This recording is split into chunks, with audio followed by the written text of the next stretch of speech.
Hi and good afternoon, everybody. My name is Dr. Hadia Baig, and today I'll be talking to you about my topic, which is operating room based learning for undergraduates. What matters?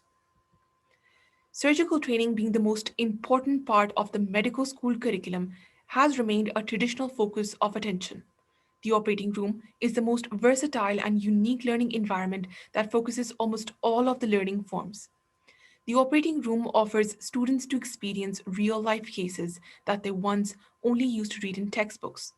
Student learning in the operating room not only provides undergraduates with exposure to working with real patients, but also enables them to adapt to the challenges and stressors related to the operating room.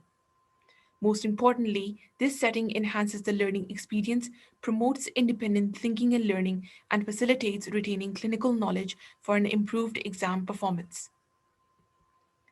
Operation theatre based student learning is influenced by a number of factors that include organizational, socio environmental, and emotional factors, apart from factors related to educational relevance and surgical educator.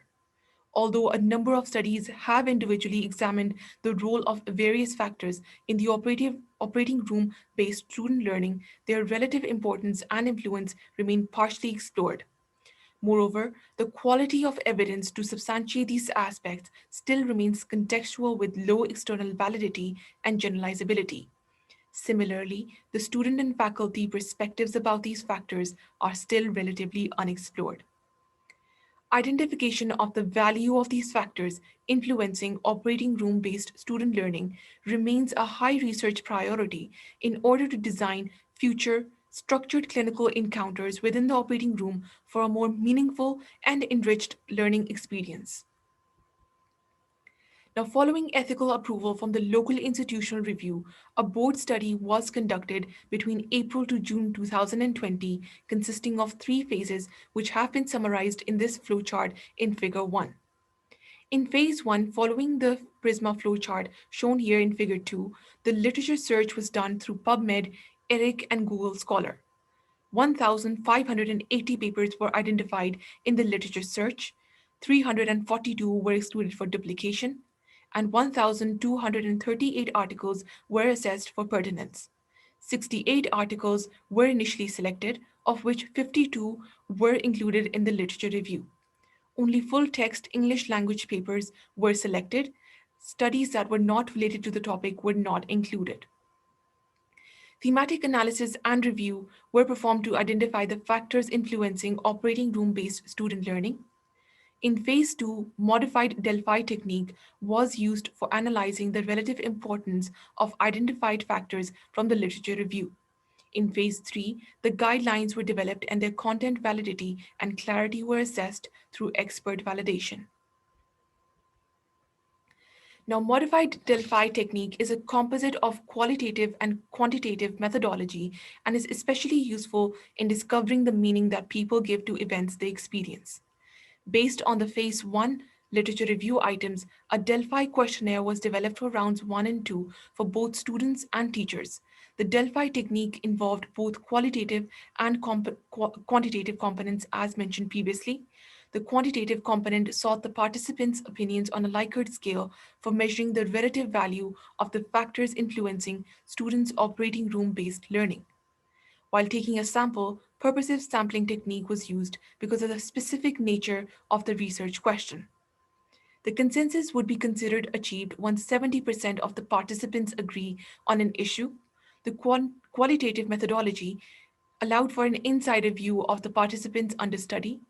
Thematic analysis was done for the qualitative data.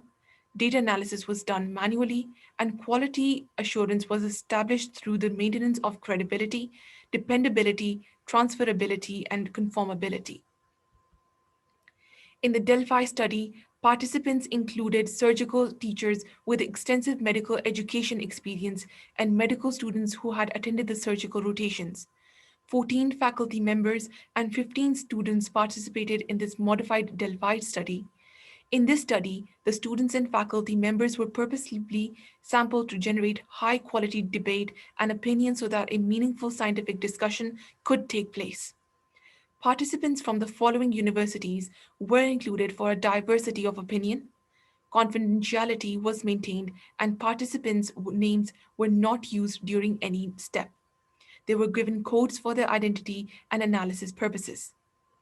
All of the participants were blinded from each other. Blinding ensured neutralization of the impact of higher position or influence on the students. Mann-Whitney U-test was used to compare the means.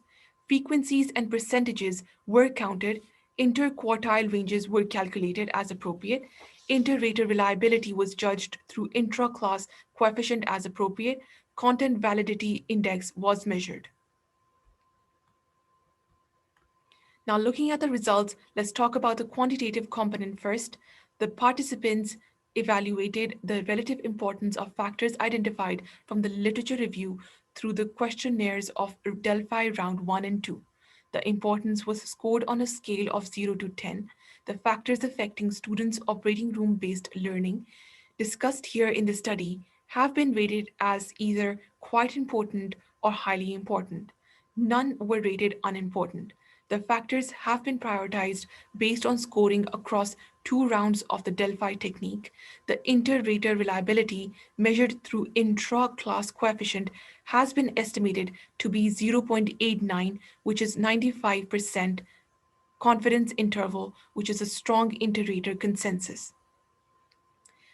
Now, talking about the qualitative component, the qualitative analysis of emerging themes, sub-themes, and axial codes to the Delphi rounds was done. Here we describe the conclusions drawn from this analysis. The participants here clearly argue for more deliberate learning within the operating room environment than traditional opportunistic learning. Students and teachers agree that graduates are more likely to benefit from standardized learning than self driven learning, which may not accomplish all learning objectives that a standardized graduate should cover. The content selection should be shared between the teacher and the student and should focus on all cognitive, psychomotor, and affective domains of learning. The content in education should be synchronized with simulation based lab work, virtual patients, and standardized patient activities. The learning objectives should be clear, practical, and achievable within the operating room learning environmental framework and communicated timely. As described commonly in the medical education, they should be SMART, specific, measurable, achievable, relevant, targeted, and time bound. The initial orientation session should focus on all relevant aspects of the operating theater, its staff, operating room protocols, and its workings. It should provide a detailed framework of the whole rotation, methodologies of teachings being used, modes of assessment, and synchronization with the skill lab work. Now, looking at this prioritization table of factors influencing operating room learning, we have the mean importance score after round 1 for all 26 different factors listed in column 1 with its standard deviation in column 2 and mean importance score after round 2 in column 3 with similarly with its standard deviation in column 4. Column 5 has the percentage of the participants who considered factors either quite important or highly important. The inter-rater agreement after round 1 was 0.881 with 95% confidence interval, and the inter-rater agreement after round 2 was 0.892, similarly with a confidence interval of 95%. Now, this table clearly shows that the teacher's interest and students' motivation and preparedness are the two most important determinants of students' operating room learning quality. Interest of educator has a value of 9.4 in round 4, in round 1, and in round 2, we have a value of 9.463. Students' readiness to participate had a value of 9.219 in round 2. These values are the highest amongst all the other factors. Let's talk about the phase 3, the development and expert validation of guidelines. Based on this qualitative and quantitative analysis, third phase of the study focused on developing guidelines for future curricular designs. Table 3 will now describe the consensus guidelines. So number 1, we have the structured learning which positively influences student learning within the operating room environment. The learning within the operating room based environment should be structured and not opportunistic, and it should be collaborative content selection by the teacher and the student. Number two, the teacher's interest, preparedness for lessons, teaching competence, teaching style, behavior with students, and a welcoming attitude positively influence the quality of the student's operating room based learning. Number three, the learning objectives of the operating room based learning should be clear, practical, synchronized with concomitant teaching, and need to be defined and circulated prior to sessions in an effective manner. Number four, an orientation session should be presented about the theatre complex, the staff, the teaching provisions, the theatre working, the basic concepts of sterilization and biomedical ethics can alleviate the students' anxiety and nervousness. Number five is priming students with pertinent educational material prior to lessons. Number six is constructive and prompt feedback, which positively influences students' operating room learning. The teachers should be trained to provide constructive and prompt feedback. Assessment, which should involve cognitive, psychomotor, and affective aspects of the operating room based learning. Number seven is training to handle the operating room environment through effective skill training, which is important for students' optimal participation in the operating room lessons. The students should be oriented and trained to overcome their anxieties to better participate within the dynamic operating room environment. Number eight is bullying, intimidation, victimization, and harsh attitude, which negatively affects the students' participation in the operating room learning. Therefore, we need to train our faculty to avoid it and ensure a mechanism of accountability. Number nine is students' ability to effectively interact with the theatre staff, motivation and desire to learn, and ability to self regulate learning during operating room sessions, which is pivotal. Number 10 is adequate and individualized interaction, which is key to enhanced operating room based learning. To improve the teacher student interaction and individual attention, we need to keep the student numbers rotating in the operating room to a minimum. Number 11 is the theatre complex should be transformed into a learning hub for the medical students with the enhanced visualization of procedures through technology, for example, LED screens and head cameras used by surgeons and microscopes, video glasses, etc., wherever appropriate, improving synchronization with a simulation lab and better administration. Number 12, last but not the least, motivate and provide opportunities for students to practice skills through well coordinated skill labs and operating room based psychomotor activities.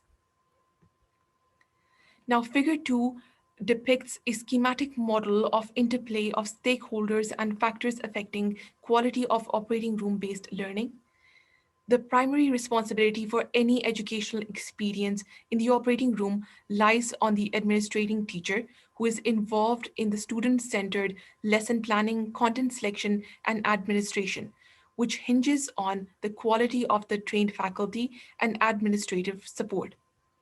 Balance of the quality of the operating room based learning experience is achieved by collective interplay of student and teacher related factors and psychosocial factors as well, where teachers' interest and competence and students' motivation and desire to learn plays a central role. Now, although there is a reasonable amount of literature available related to the factors that influence medical students' learning, the data is contextual and is based on opinions without sound scientific evidence and may not be generalizable. Some studies have a low response rate, signifying non response bias that limits both the study's reliability and validity. This study is also based on the participants' perceptions and thoughts. It possesses inherent flaws of the Delphi technique, which is again opinion based data collection that cannot completely exclude personal biases. In the future, it would be necessary to explore various models of learning and teaching within the operating room setting. In conclusion, the operating room based learning is complex and multifactorial and historically has been challenging for both the teachers and the students. It is quite disappointing that many of these factors are in fact avoidable. Based on these factors and the stakeholders' interplay, a new model for undergraduate student learning in the operating room has been proposed. A structured learning process within the operating room setting is mandatory. Optimized lesson planning, content selection, assessment, and administration needs improved faculty training to produce standardized medical graduates. Guidelines have been developed to address essential components of quality student learning in the operating room and to design structured clinical encounters within the operating room for a more meaningful and enriched learning experience. Thank you.